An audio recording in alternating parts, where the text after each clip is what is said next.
Hello, this is Rebecca Smith, your Clinical Chemistry 2 instructor. I am the MLT Program Coordinator from the Green Bay, Wisconsin campus at Rasmussen College, and I'd like to go over some of the things that you can expect in your Clinical Chemistry 2 class this quarter. Alright, some of the things that I want to talk about are reviewing your course assignments for the quarter and things that you can expect. I'd also like you to review the Trace Element PowerPoint, Therapeutic Drug Monitoring PowerPoint, and the review the Toxicology PowerPoint that you will see in Module 1. Alright, starting with what you can expect every week. The first thing that you will have, one of the first things in your module, is a research project.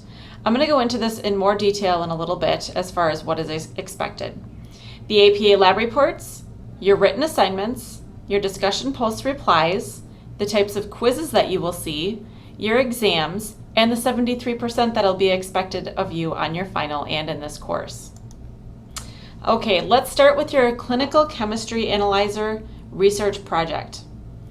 With this, you are going to be expected to make an appointment with a laboratory to observe a clinical chemistry analyzer in use. In Chemistry 1, we did a lot of practice with your spectrophotometers, and we'll continue to do that this quarter, but it's always neat to see how the spectrophotometer is incorporated into the clinical chemistry analyzer, kind of like the one that you see in the bottom right-hand side of this page. Okay, so I expect you to make the appointment. If you need help finding a site to do this with, you can ask your adjunct instructor or your program coordinator for suggestions. Every campus is a little bit different. Some campuses, the adjunct instructor or the program coordinator sets up the visit. On other campuses, they just guide you and give you suggestions. If you currently work in a laboratory, fantastic. Ask your supervisor if it's okay to do a 45-minute to 1 hour observation of the chemistry analyzer. What you need to do for this project are obtain the knowledge of a specific chemistry analyzer and its role in the clinical laboratory. Also compare and contrast the use of it, the methodologies that are used, for example, spectrophotometry, immunoassay, ion selective electrodes, etc. Go over a little bit of the maintenance and the calibration of the instrument as well as QC. We also want to talk about the future trends in automated analyzers. For this, you will get 100 points for an APA formatted paper. There's more information on the length and details of this paper in Module 1. You will get 25 points for writing a thank you letter. For the thank you letter, I would like you to scan me a copy or send me a copy of the thank you letter, and you are to mail that on your own or drop it off personally. You will also do a presentation during your Week 10 laboratory. For this, you will receive 50 points. Everybody would like to see the type of analyzer that you saw and kind of compare and contrast the different types that are out there. It's always neat to see different ones. APA lab reports, again, I think by the end of Chemistry 1, everybody got a good handle on this. But I will put the APA sample lab report in Module 1 again so you can refer to it. Some people like to use it as a template as well. Here's an example of what it should look like. You should have a running head on the top right-hand side. You should have page numbers on the top right-hand side. And it should all be up in the header area, not typed repetitively on every single page. As you can see, this is all size 12 times New Roman, double spaced. Okay. I also want to see properly formatted references. If you want to see exactly what that needs to look like, look at the sample paper. Written assignments. These are to be completed in full by Sunday night at midnight. You may have to do some internet research to find some answers, but please use your own words.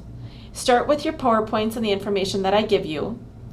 And if you're having a hard time finding a way, something to fill in one of the charts, it is okay to use the internet, but please try and use your own words and not copy and paste directly from those websites. One website that is really nice to use for reference ranges is arup.com.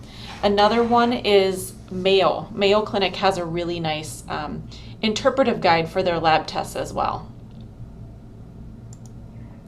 Discussion posts and replies. Do your post by midnight, Wednesday at midnight, and your reply by Saturday at noon. I want to see about 5 or 6 sentences. I know I used to say 3 or 4, but 5 or 6, you really can't get enough information in with 3. A bad post example is, great job, Joe. I really liked the part where you talked about the green poo. It was really interesting. Keep up the great work. I'll be sure to check your post next time because they are very interesting. While that was 5 sentences, it did not add any new information, and I would not give a perfect score for something like that. Okay, so make sure that you add on something new. If you're really struggling on what to put, find some other information about that discussion. Maybe somebody else will find it really interesting and run with it. Quizzes. Each week you will have an online quiz that needs to be proctored.